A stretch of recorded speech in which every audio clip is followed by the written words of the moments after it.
Our last keynote speaker of the day, Monty Metzger, the CEO of Liechtenstein Crypto Assets Exchange. Monty founded his first internet company back in 1998. Since then, he co-founded several tech companies.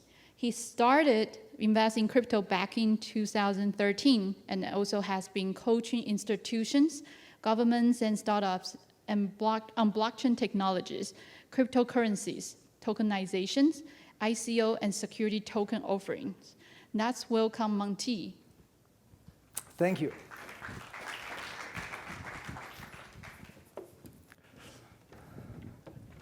Excellent. I just need a clicker. Perfect.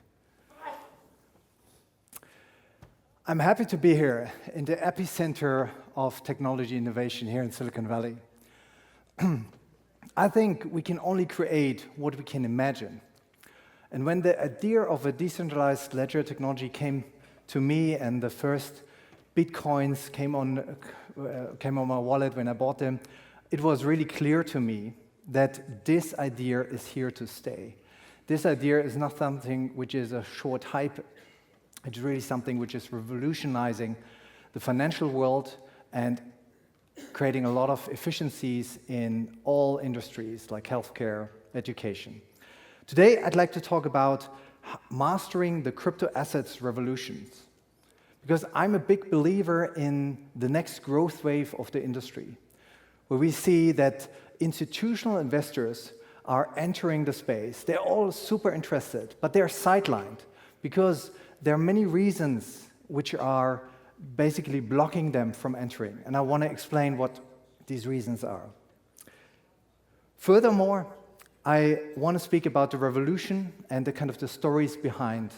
So that's why I brought 4 stories, kind of personal stories of myself, and then I want to examine kind of our crypto assets ecosystem, and I want to point out an invitation for you to come to Liechtenstein. Let's first start with the first story, crypto investing.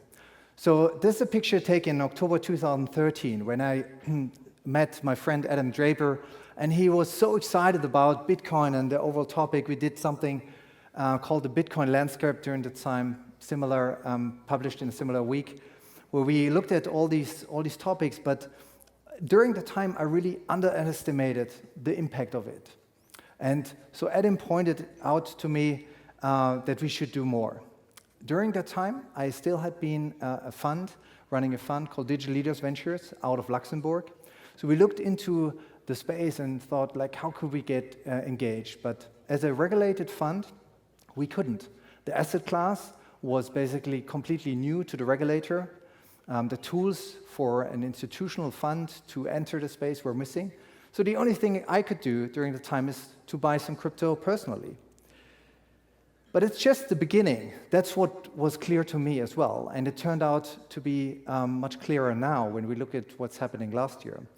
So the cryptocurrency market is now around 250 billion, maybe a little bit less at the moment.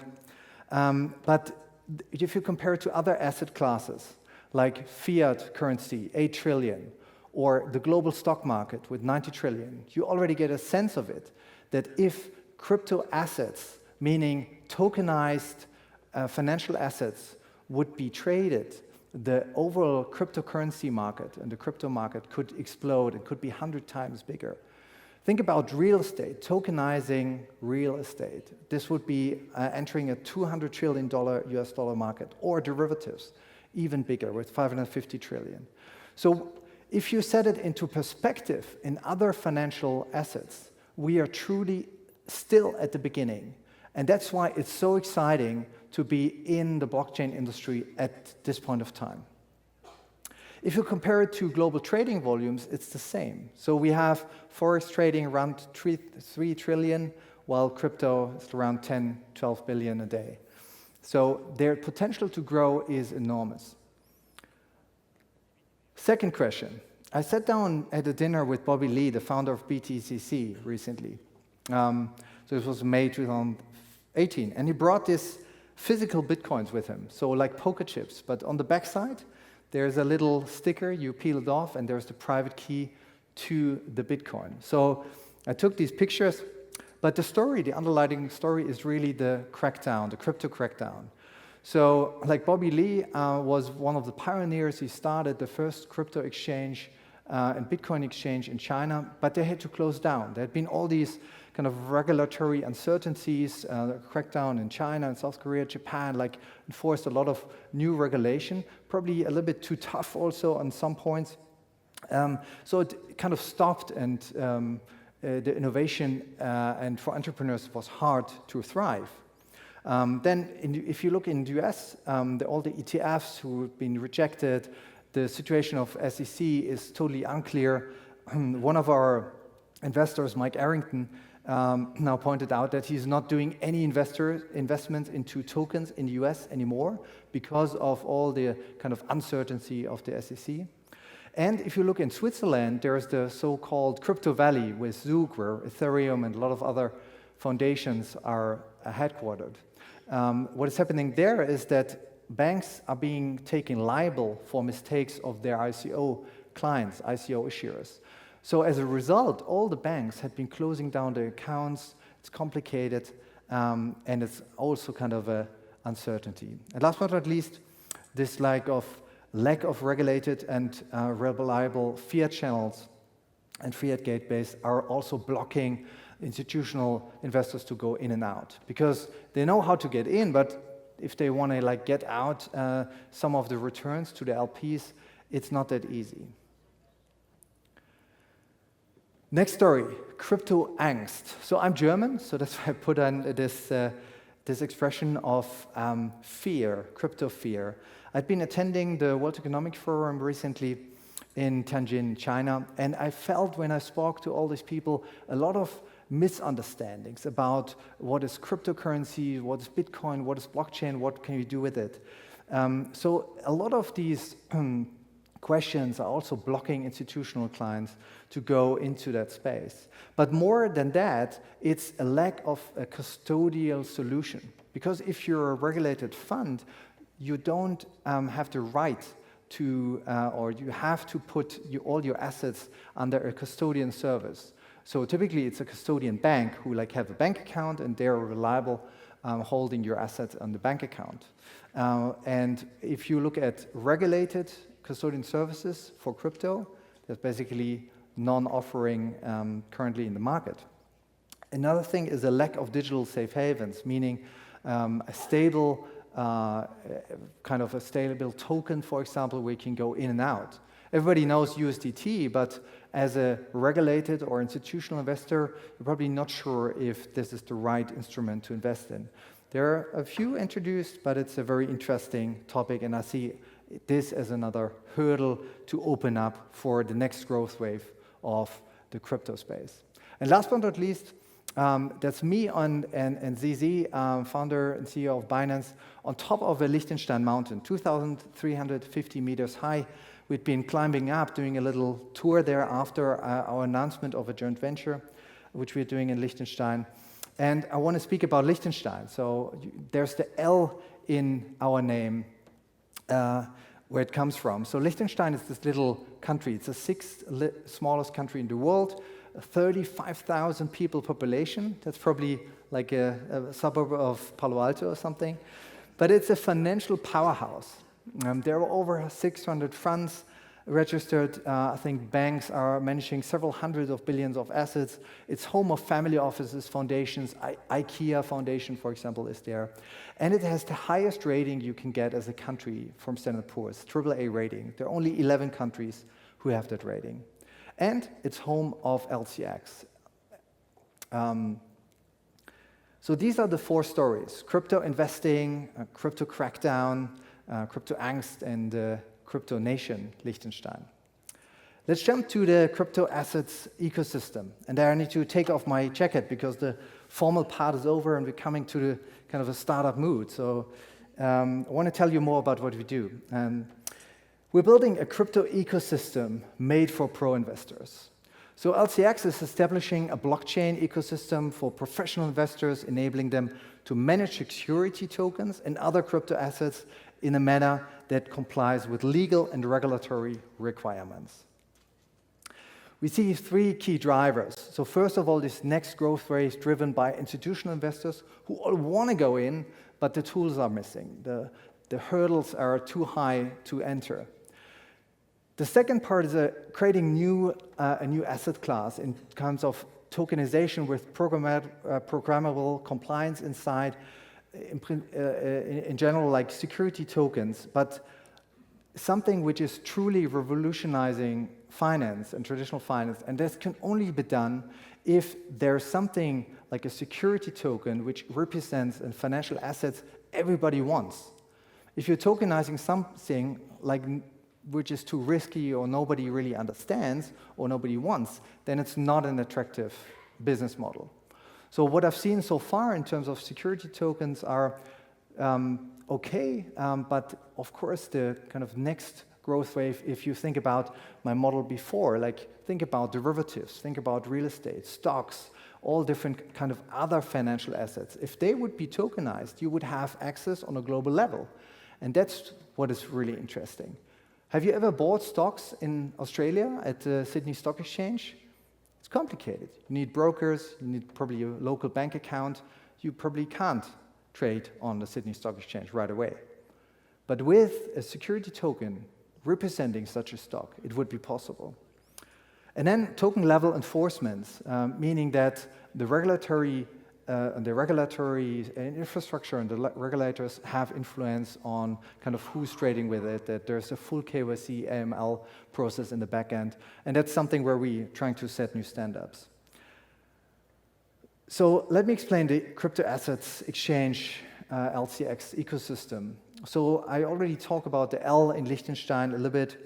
I think what is even more interesting is their new blockchain laws. We're working closely with the government and the regulator and kind of local banks. We have 3 bank partners at the moment, and the banks over there are very open. So it's easy to open up bank accounts in Liechtenstein for ICO companies, and they're very open to the overall industry. So the Prime Minister told us when we had the press event in August that he sees it really as an opportunity to build an industry for the country for the next 50 years. So for me, Liechtenstein is kind of a role model. And one last sentence on the laws. So the Blockchain Act is not regulating one single piece of the industry, but the whole industry as a whole. It's kind of a holistic approach, starting from a physical validator who actually checks, like a trustee or notary, that if you tokenize something, that it's actually there, like physically, like it could be the house or a car or a financial asset. And this will be then tokenized. And then there are licenses for exchanges, for a price validator, and all these things. And they basically create the basis that every token could hold any right, copyright, payment, like a value, but also all different kind of securities. Interesting. So how do we approach it? The first thing, as an institutional investor, you need these custodial services. So we called it Lcx Vault. So it's a legally compliant, institutional-grade, end-to-end crypto assets security solution and custodial operations service. So with multi-signature, it has processes where we are actually, first of all, legally compliant with the Liechtenstein laws, and then it had different rules in terms of limits, customizations, permissions, and all these things. The next kind of building block of our ecosystem is the Lcx Terminal, which is a trading desk where you can do reporting on your full portfolio. You can extract audits or tax reports, everything you need as a compliant institutional investor.